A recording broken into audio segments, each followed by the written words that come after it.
Okay, now let's spend a little bit of time on the user journey. So it starts, the user has a problem. He puts in some keywords in the engine.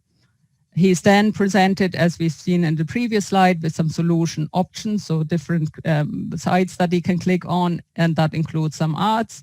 And he then, when he clicks, is brought to a landing page, which hopefully will be a solution to him.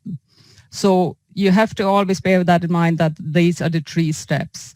And when you're building a campaign, you will be looking at these 3 components you have to build. Keywords, you have to select your keywords, you have to write 1 or more ads, and you have to create a landing page.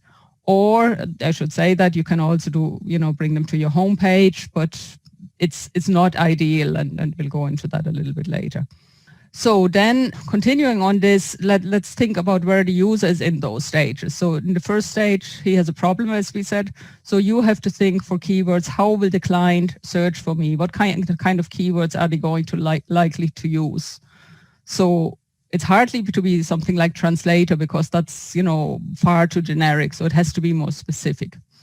And then the ads, if you're writing your ad, there will be different ads listed, as we saw in the previous example. So how can I make the searcher click? How can I convince them I'm the best site here, the best provider of the solution options he has been given?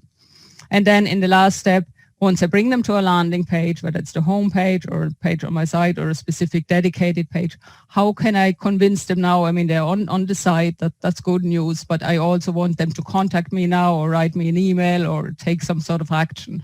I don't want them, to leave the site after spending the money.